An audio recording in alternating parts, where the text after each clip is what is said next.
pagharap sa karamdaman ay mahalintulad natin sa isang kalamidad. Bakit ko ito nasabi? Dahil maaari ito sumapit kahit mahirap ka man o mayaman.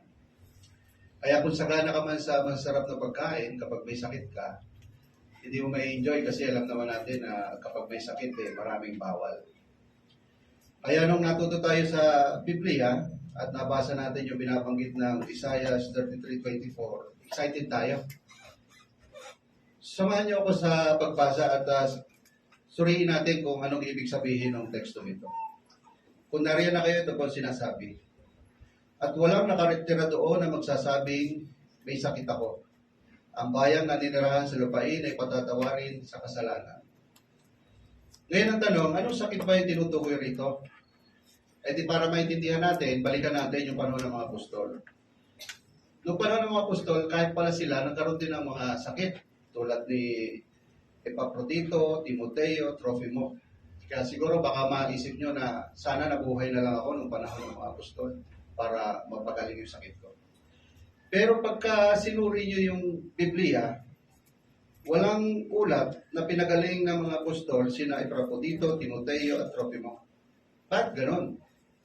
Ang dahilan, natanto kasi ng Panginoong Hesus na ang pagiging may sakit sa espiritual ng mga makasalanan, ito yung pangunahing dahilan kung bakit inilapit niya ang mga tao sa Diyos na Jehovah para sa espiritual na pagpapagaling. Kaya ngayon ang tanong, ano ba yung tinutukoy na pagagalingin doon? Kung ang nasa isip niyo espiritual na sakit, tama po kayo. So, bakit ba mahalaga na mapagaling tayo sa espiritual? Ang sagot, lahat kasi tayo pwede magkasakit sa espiritual. Ikaw man ay lumaki sa pamilya saksi o hindi. Kasi pwede tayo mabulag sa katotohanan at makagawa ng mga bagay na makakabigay ng sakit sa atin sa pisikal, katulad ng pagkikipag-sex sa hindi mo asawa, pagdodroga, pagdinigarilyo at pag-abuso sa alak.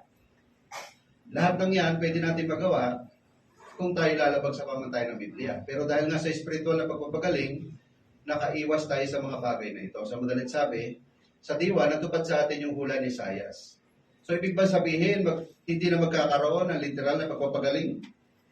Hindi naman. Kasi sabi sa Exodo 15:26, kayang alisin ni Jehovah lahat ng uri ng sakit sa hinaharap.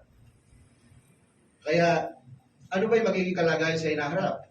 Sabi sa Isaiah 35:5-6, sa panahong iyon, madidilat ang mata ng bulag, makakadinig ang bingi, makakapagsalita ang pipi, at makakalundag sa tuwa yung pilay. Kaya napakagandang kalagayan ito, no?